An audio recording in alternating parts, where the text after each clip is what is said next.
ప్రస్తుతం లైవ్ లో ఒక సంఘటన చోటు చేసుకుంది. ఈ వారం దివ్యానే ఎలిమినేట్ అయిపోతుంది అంటూ దివ్యానే ఫిక్స్ అయిపోయిందనే చెప్పాలి. తనుజతో పెట్టుకుంటే ఎవడైనా ఎలిమినేట్ అయిపోవచ్చని ఆడియన్స్ అన్న మాట కూడా కరెక్ట్ అవుతుందేమో చూడాలి మరి. సో ఫైనల్ గా దివ్య అయితే భరణి దగ్గరికి వచ్చి, భరణి గారు నేనైతే ఈ వారం ఎలిమినేట్ అయిపోతాను కాబట్టి మీ గేమ్ మీరు చక్కగా ఆడుకోండి, మీరు టాప్ 5 లో ఉండాలి అంటూ చెప్పుకొచ్చిందట. అయితే ఇదే విషయం భరణి సుమన్ శెట్టి అన్నతో మాట్లాడుతున్నాడు. దివ్య నేను ఎలిమినేట్ అయిపోతాను అని అంటున్నది అన్న, నేను తనతో మాట్లాడకూడదు అని అనుకుంటున్నాను గానీ ఆమెనే ఏదో ఒక రకంగా మాట్లాడుతుంది అంటే, సో ఈలోగా సుమన్ శెట్టి అన్నాడు. ఏమన్నది అంటే, అదే అన్న నేను ఎలిమినేట్ అయిపోతాను, మీరు మీ గేమ్ ఆడండి అని చెప్పింది అంటే, ఓకే ఆమె నిజమే కదా చెప్పింది అంటే, నాకేమనిపిస్తుందంటే సుమన్ అన్న నేనే ఈ వారం ఎలిమినేట్ అవుతానేమో అనిపిస్తుంది అంటే, ఈలోగా సుమన్ శెట్టి మాట్లాడుతూ, అన్న నువ్వు పాయింట్స్ అన్ని కూడా చాలా కరెక్ట్ గా పెట్టావు ఈ నామినేషన్ లో.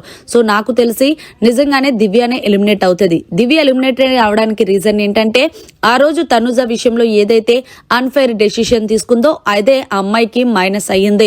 సో నాకు తెలిసి ఆ మైనస్ కాస్త ఇప్పుడు ప్లస్ గా మారి మొత్తానికి ఆమె ఎలిమినేషన్ కి ఆమె దారి తీసుకుంది. అయినా మేము గమనించావో లేదో, తనుజని ఎవరైతే నెగటివ్ గా టార్గెట్ చేస్తారో వాళ్ళు పక్క ఎలిమినేట్ అవ్వడం ఖాయం. మొన్న లాస్ట్ టైము ఎవరైతే వైల్డ్ కార్డ్ కంటెస్టెంట్ గా అడుగుపెట్టిన చిట్టి పికిల్ రమ్య తనుజని ఎంత టార్గెట్ చేసి ఇష్టానుసారంగా మాట్లాడింది, కట్ చేస్తే ఆమె ఆ వారమే ఎలిమినేట్ అయిపోయింది. సో అలాగే తనుజని ఎవరు ఏమన్నా సరే తన ఫ్యాన్స్ ఊరుకోరేమో అంటూ సుమన్ అన్న కామెడీగా మాట్లాడుతున్నాడు భరణితో. అయితే నిజానికి చెప్పాలి అంటే తనుజ కూడా హార్డ్ వర్క్ చేస్తుంది కాబట్టి మరి అక్కడ దివ్య ఏదైతే డెసిషన్ తీసుకుందో అది కరెక్ట్ కాదన్నా. సో చూద్దాం ఈ వారం ఏమవుతుందో. సో నాకు తెలిసి దివ్య నేనా అనేది అంటూ భరణి అయితే అప్పుడే ఎలిమినేషన్ గురించి మాట్లాడేసుకుంటున్నారనే చెప్పాలి.